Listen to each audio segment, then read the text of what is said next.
శ్రీ గురుభ్యో నమః. శ్రీ మహాగణపతి నమః. కన్యారాశి వారికి ఈ యొక్క రాబోతున్నటువంటి గురు పౌర్ణమి నుండి రాబోతున్నటువంటి అమావాస్య వరకు 4వ తారీఖు వరకు అంటే 21వ తారీఖు నుంచి 4వ తారీఖు వరకు చంద్రమను అనుసరించి గోచార రీత్యా ఎలా ఉండబోతుంది అనేది చూద్దాం. గురు పౌర్ణమి అనేది చాలా ముఖ్యమైనటువంటి పర్వదినం. గురువు ఎవరి జాతకంలో అయినా సరే ముఖ్యమైనటువంటి భూమిక పోషిస్తాడు. అంటే కొంతమంది జాతకాల్లో వచ్చినప్పటికీ గురువు సరైనటువంటి స్థితిలో లేక ఎన్నో అనర్థాలు జరుగుతుంటాయి అన్నమాట. అంటే వెహికల్స్గా ఎక్కువగా తరచూ ప్రమాదాలు జరగటం, ఇంట్లో వెహికల్ కూడా ఎక్కువగా చెడిపోవటం అనేది జరుగుతూ ఉంటుంది. మరి అదేవిధంగా సంతాన విషయంలో పుత్ర సంతానం గురించి ఎక్కువగా ప్రయత్నం చేసేటువంటి వారికి పుత్ర సంతానం కలగకుండా ఉండటానికి కూడా గురువు మూలకంగా ఉంటాడు. విద్యా సంబంధితమైన విషయాల్లో కూడా గురు మూలకంగా ఉంటాడు.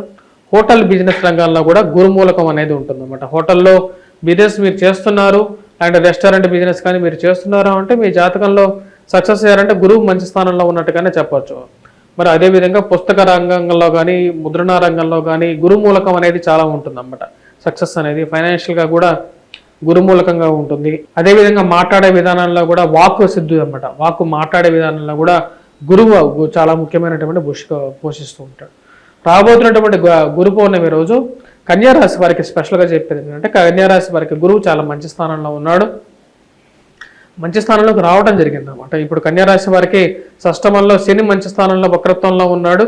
ఇప్పుడు గ్రహస్థితి మనం గమనించినట్లయితే ధనస్థానాల్లో వచ్చేటప్పటికి రాశి వారికి జన్మరాశిలోకి వచ్చేటప్పటికి కేతుగ్రహ సంచారం, సప్తమంలో వచ్చేటప్పటికి రాహుగ్రహ సంచారం, షష్టమంలో వచ్చేటప్పటికి శని వక్రత్వంలో ఉన్నాడు.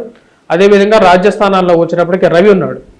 రవి శుక్రుడు రాజ్యస్థానాల్లో, వ్యయస్థానాల్లో బుధుడు యోగకారకమైనటువంటి స్థానంలో ఉన్నాడు. ఇటువంటి గ్రహస్థితి ఈ యొక్క 15 రోజుల కాలంలో మనం చూసినట్లయితే గురువు మంచి స్థానంలోకి వచ్చాడు అనమాట. అంటే భాగ్యస్థానంలో గురువు యోగకారకుడు కుజుడితో కలుస్తున్నాడు. కుజుడితో గురువు మిత్రత్వం అనేది ఉంది. మిత్రత్వం ఉన్నప్పటికీ కూడా భాగ్యస్థానంలో ఉన్నప్పుడు కుజుడు అంత యోగాన్ని ఇవ్వడు. కాకపోతే పరిస్థితి వచ్చేటప్పటికి ఈ రాశి వారికి అనుకూలంగా ఉంది. ఎందుకంటే లాభస్థానంలో రవిగ్రహ సంచారం అనేది అనుకూలమైనటువంటి పరిస్థితిలో ఉంది కాబట్టి ఉద్యోగ ప్రయత్న సంబంధితమైన విషయాల్లో అనుకూలత అనేది ఉంటుంది. వైవాహిక జీవితంలో మనస్పర్ధలు అనేవి ఎక్కువగా ఉంటాయి. కానీ పార్ట్నర్షిప్ బిజినెస్లో కూడా వీరు పెట్టేటప్పుడు కొంచెం జాగ్రత్తలు తీసుకొని పెట్టాలి. పార్ట్నర్షిప్ బిజినెస్లు అనేది వీరికి పనికిరావు. సప్తమంలో వచ్చేటప్పటికే రాహు ఉంటే పార్ట్నర్షిప్ బిజినెస్లో కొన్ని ఇష్యూస్ ఉంటాయి. జీవిత భాగస్వామితో ఎలాగైతే ఇష్యూస్ ఉన్నాయో అలాగే పార్ట్నర్షిప్ బిజినెస్లో కూడా దీనికి కొద్దిగా ప్రభావితం చూపిస్తుంటుంది. ట్రావెలింగ్ చేసేటప్పుడు కూడా కొంచెం కొన్ని జాగ్రత్తలు తీసుకొని వీరు ప్రయాణం చేయాలి.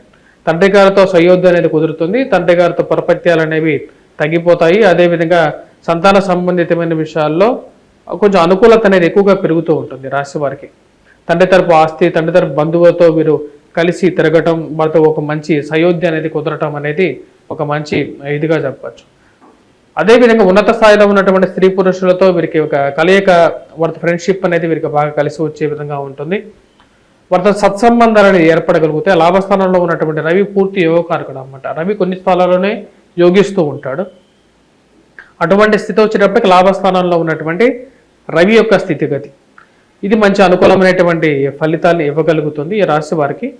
అదేవిధంగా శుక్రుడు కూడా వచ్చేటప్పటికి ఈ రాశి వారికి మంచి అనుకూలమైనటువంటి ఫలితాలు ఇవ్వగలుగుతాడు. ముఖ్యంగా వచ్చేటప్పటికి శుక్రుడు యొక్క స్థితి మనం గమనించినట్లయితే శుక్రుడు ఈ రాశి వారికి రాజ్యస్థానంలో అనుకూలమైనటువంటి స్థితిలోనే ఉన్నాడు.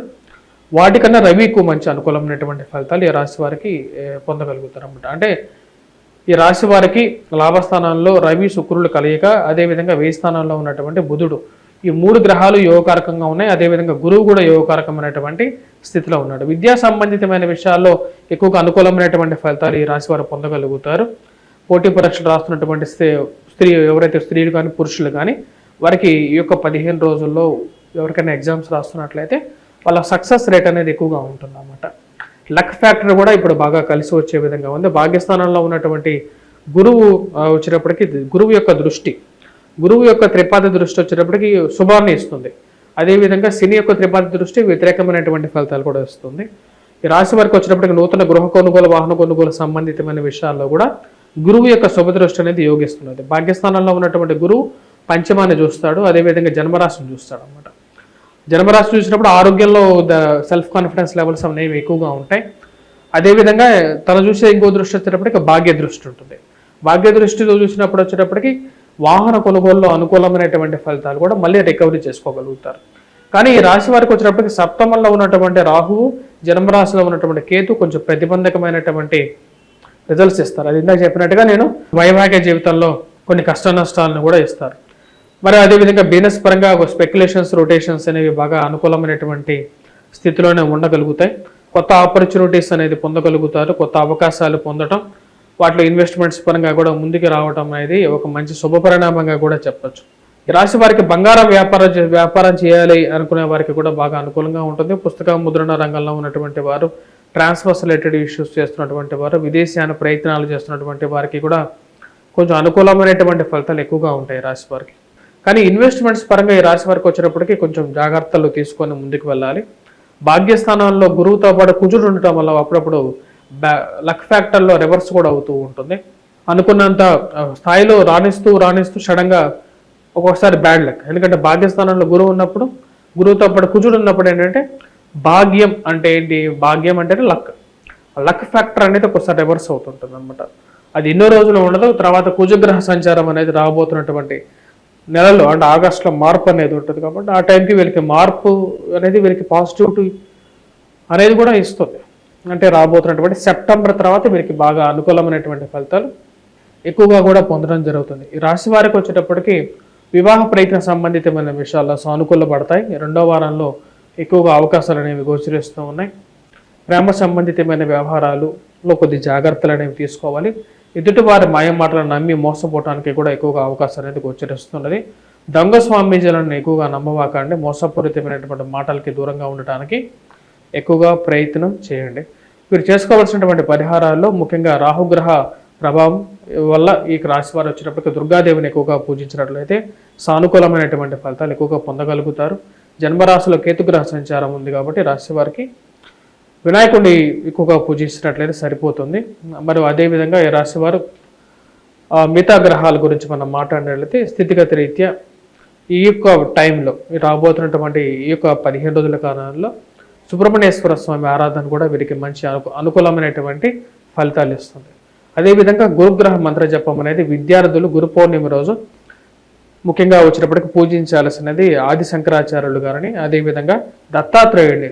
ఎందుకంటే ముగ్గురు యొక్క ప్రతిరూపం, అంటే ముగ్గురు వేద పురుషులు, అంటే మా ముగ్గురు దేవుళ్ళ యొక్క ప్రతిరూపమైనటువంటి దత్తాత్రేయుడు అన్నమాట. అంటే శివుడు, విష్ణువు, అదేవిధంగా బ్రహ్మ యొక్క కలయికతో పుట్టినటువంటి దత్తాత్రేయుడిని ఎక్కువగా ఆరాధించండి.